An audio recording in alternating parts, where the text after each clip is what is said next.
Okay. We said there is a template, and we said what type of template is it? It's a config template. That's why we put a C in the name. The naming of the template is singular all the time. But why do we create a template? Because I want to know what does this template contain as objects. What sometimes we call it children. Who are the children of this template? We go and we create something called template objects. Means what are the objects in this template?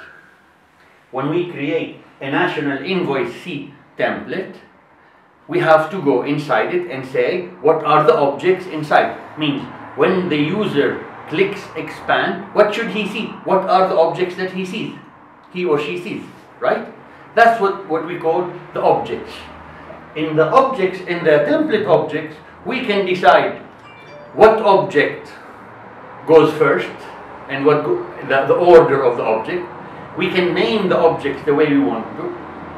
The type of each object will group these objects. How the same thing what we did here in grouping the objects by type. The same thing when you expand will group the objects by type.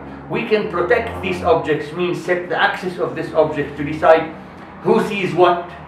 Means if you belong to this group or you have this role, you might see this object or you might not see this object, depend on the access of that object. That object also, when we decide the children or what we call the objects inside it, we decide what type of functions that are available for this object, for this object. What are the types of functions?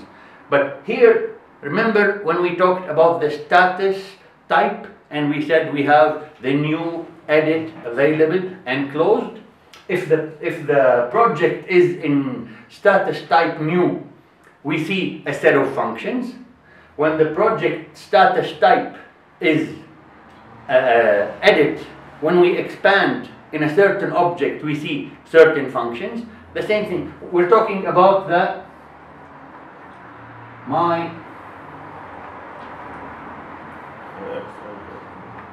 ex VIP watched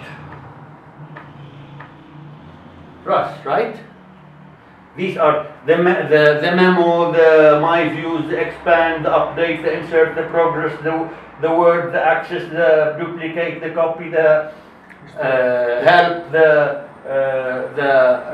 explore, the delete, the reports, V, right? U which is the update, and the S.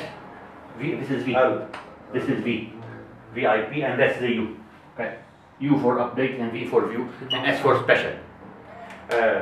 So you decide in the object, in every object inside the template, when we expand, what do we give the user? For example, let's say when you expand on a project that is closed, you should not allow him to do memo, you should not allow him to do a progress because the project is closed, you should not allow him to do an insert, you should not allow him to do an update. You should not allow him to do, for example, a duplicate or a set access or a word edit. Okay? You should allow him, for example, to expand, to explore, never delete also, to run some reports, never display the status functions. So it depends on the type of project you configure which functions you want to do that. Where do you do that? Under the template objects. When you say, I take this object that is configured, has its view, has its events, has everything inside it, I will take it and its filters and its reports, I will take it and place it inside this template. When I place it inside this template, I give it these functionalities and I put it in this order. Thank you.